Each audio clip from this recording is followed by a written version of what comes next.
Well, howdy, howdy, howdy. Nearly Senior Citizen here. Greetings, boys and girls, and welcome to this another brand new day. And a reminder, just a reminder, I was going to say and remember, but then my body decided not to. But just as a reminder, I say boys and girls not in an effort to binary gender you A or B, but rather I'm infantilizing you so I just don't have to deal with the whole gender and sex issue at all. And instead, I'm just treating you as if you're children. Now, when I say I'm treating you like your children, I am not directing my video towards children. Of course, I'm just explaining that I'm just avoiding the whole, gender, sex issue entirely by infantilizing the audience in my mind. Which is true and not true. I infantilize the audience for my greeting, but for the rest of it, I don't infantilize you. I wouldn't be talking to you like this if I was. I'm not good with infants. They're not like good conversationalists and like stuff like that, so.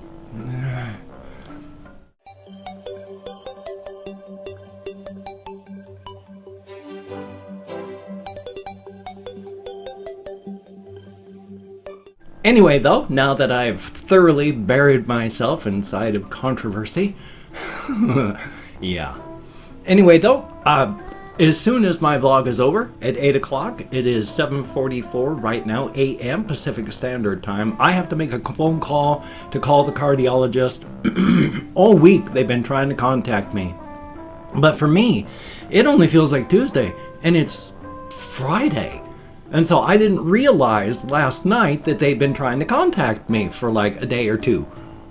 So I gotta call them up, try and get my appointment made, and hopefully, there's a piece of plastic on my thumb. Hopefully, then everything's going to be A-okay and not like they're going to have to wait months or have to get another referral. Hopefully, it'll be okay. And that'll be good. I mean, I'm not intensely worried. I mean, the crease in my ear is not good, and the way that my heart sometimes acts is not wonderful, but I'm like 57. And I'm not dead, so I think I can hang in a little longer, I hope. It's a real quick aside. One of the videos I was watching this morning, because I watch videos to wake up, was I watch some of these Reddit post things, but I don't watch the no effort text-to-speech ones. I watch some of the ones where they have the people read them out and react to them. So they're laughing or going, ew, or such. And there's one, MK, where usually, it started off with this, there's this one YouTuber called Slazo, and he's got his own channel and stuff, and he made another channel called MK, which was, they went through just Reddit posting. And then after a time, Slazo stopped doing it and handed over the voice work part. Oh, this is going to be good. I can't shake this feeling off of my vocal cords, and so they're just going to keep burring and rumbling up. But this fellow Damien, who's 20, coming on 21, and he's a big boy. He's like 6-something, and he's fluffy. But he has a very infectious laugh, and he's very silly, and it's a good thing. One of the things that makes me sad about that is part of the time on the MK channel, they have this new person called Zach who's doing it. And I just can't. When it's Zach doing the MK stuff, I just hear his voice and it's like, no, I don't care, and close the video. But when it's the Damien guy's voice, I listen because, he makes me laugh. I like his laugh, very infectious. One of the things that they had in the Reddit, the subreddit, mildly infuriating, was showing how this one person in school had their notebook binder, and the clips that go chunk, chunk, chunk, it was like that. I went to school, kindergarten, 1969. I went through grades, 1 through, it doesn't seem right. Well, yeah, I graduated in 81. So I went all the way through the 70s and graduated in 1981. I had those binders. You know what the most irritating thing about those binders was when I was in school? They went click. It's 40 years later and kids are still having to deal with the same issue with binders that I had to deal with when I went to school? I would have thought the binders would have gotten at least a little bit better. Hokey smokes, I didn't realize that they were still just as terrible and awful as they were 40 years ago. Good Lord. I'm so sorry, everyone that's had to deal with those, because it's still happening. I mean, Damien there was talking about, yeah, I'm 20 going on 21. I've been going to college and all this, and I fight this all the time. I hate these. So like, good golly, Miss Molly. Just a case of, well, it works, so we're never even going to deal with it or try to improve it ever. Excuse me. Bloody vocal cords. Part of it, of course, again, cannabis use, and your lungs and your throat don't like you inhaling things like smoke. And yeah, your vocal cords get all coated up because they're not happy. My vocal cords and such aren't happy right now. On the other hand, too, I also have allergies. And there is a lot of leaf mold out there right now. Thumbs up. Now, last night I did go walkies, and it took me till last night to remember, because I've been talking about how I want to not walk all the time so that my condition will dip a little, and then I'll have to push back up and then get that stress of exercise to bring it back up, and then let it go to drip a little, and then bring it back up. Well, I have been like going every other day walkies, but last night while I was walking, I remembered one of the things that I've mentioned several times. When you're like football training, the football people, players, I guess that's the word, they practice even when they are sick. When it is time to play, they play. It doesn't matter if they're sick, because for every day you don't do whatever you're doing, you have to work for 2 days to get back to where you were. So if I go every other day, that's going to be a slow down like this. So I'm going to have to skip a day and then go walking for 2 days and then skip a day and then go walking for 2. That works. I can definitely do that. I mean, I've been going up until like this last month, 2 months. I've been going every single night for years. So I think going 2 nights, skip a night, 2 nights, skip a night, I think my body can handle that. I think my mind can handle that. I think that's something I can do. It's not that tough. Definitely a good thing.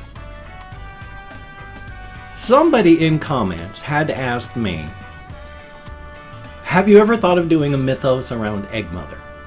The problem with that is the scale of Egg Mother and the whole situation. Because remember, in the concept of the Egg Mother story, Egg Mother is a 25th dimensional overworld dwelling being where they have 4 time senses, 1 running forward, 1 running backward, and then 2 that you can just adjust as you like. And these dimensions we don't have. But because of all these extra dimensions and dimensional folds, Egg Mother, who is basically a parasitic wasp in this overworld, basically, because they're not really, I can't imagine a 25th dimensional world.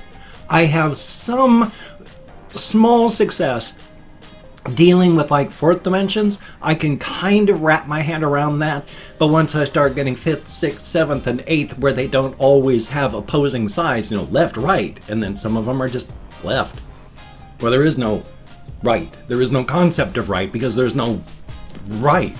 There's only left.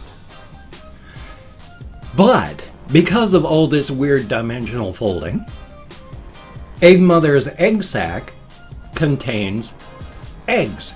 But each of these eggs, which hatches into another being like her, is also an individual universe.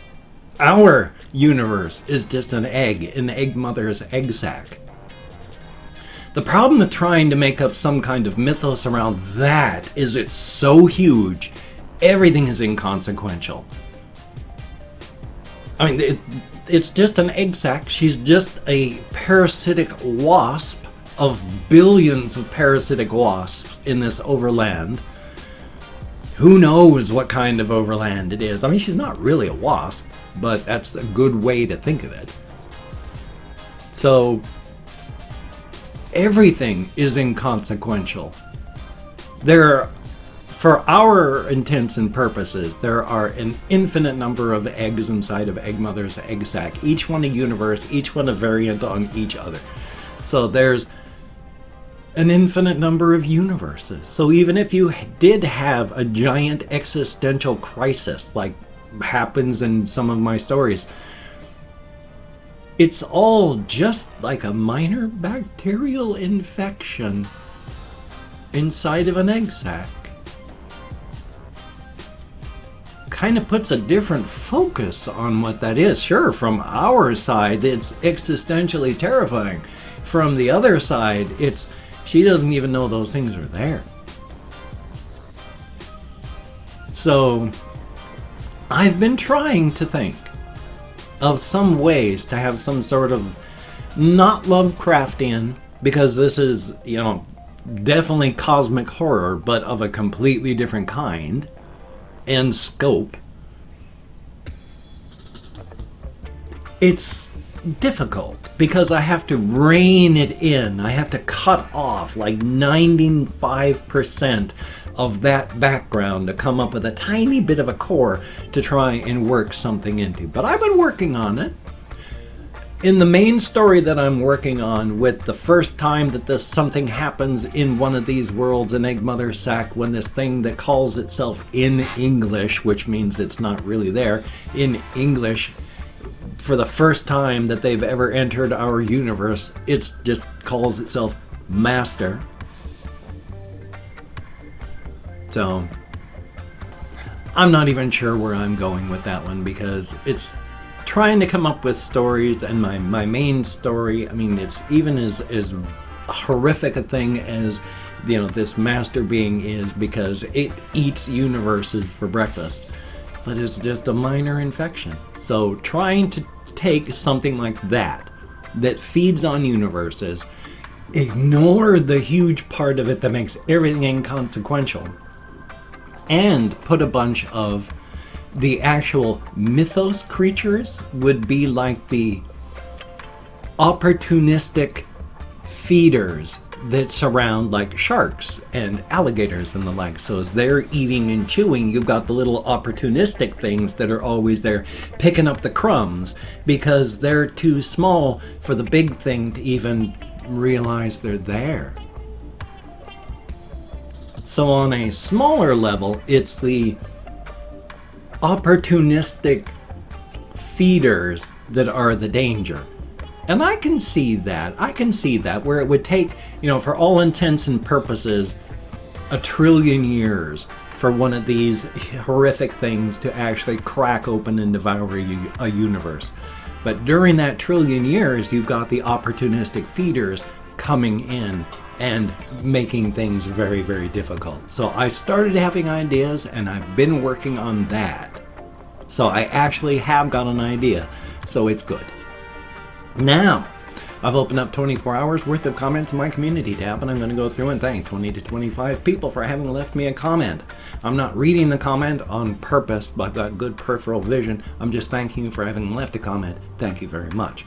If I accidentally mispronounce a username, my sincere apologies, and it's a range of 20 to 25, because even though I count in American Sign Language, I with my fibro and depression and more, I'm lucky I can remember that my name is not Rutherford P. Farquhar, because I don't know which side I'm going to be putting that on. Thumbs up. Anyway, though, We have Ice Damon, greatly appreciated. And Russian Timing, thumbs up and thank you. The Smendrick, greatly appreciated. Little Cloudy, thumbs up and thank you. Runner Tolo, thumbs up. Witch Thought, thumbs up and thank you. Then we have Old Ball Daddy O, Oddball, not old. Oddball Daddy O, thumbs up and thank you. 690 Game Freak, greatly appreciated. Melanie Popkill, greatly appreciated. Michael Barrett, thumbs up and thank you. Colin Reisnauer, greatly appreciated. Sifu, thumbs up and thank you. Sebastian Ferris, greatly appreciated.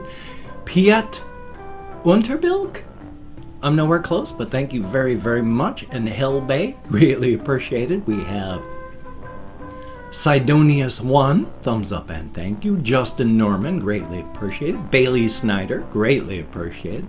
The guy who does the thing, thumbs up and thank you. And then we have Dandy Prime, greatly appreciated. And Logan Allen, thumbs up and thank you. We have Sam Powell, greatly appreciated. Sherwinson, no, that's actually it.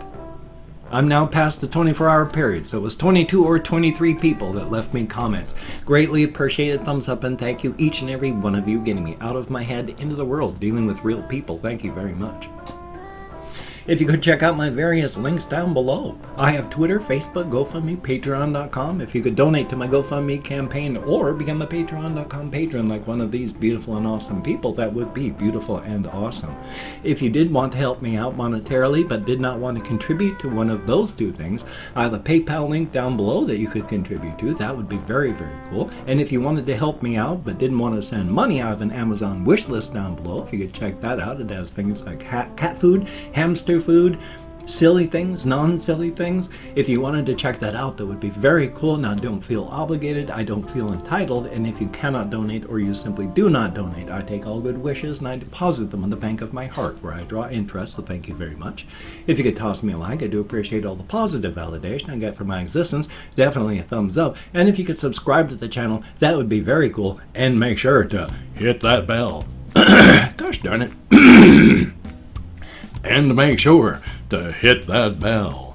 Much better. That would be very cool. I would understand if you did not wish to, but if you are down with it, I will do my very best to keep you entertained from now until the literal end of time. Thumbs up for that. Well, this is a shorter vlog because these days I don't feel the urge to really push it if I don't have anything to say. I'm quite sure I do have things to say. It's just I can't remember them when the webcam is on. So thumbs up for that. So I've got this video, in case you didn't notice, got another one that I need to edit and render, another to record and then edit and render. So got a whole bunch of stuff to do today, as well as make that phone call to the cardiac center. So thumbs up. So you take care. Have a great day today. I will see you on the flip side, my friend, and that is a very good thing.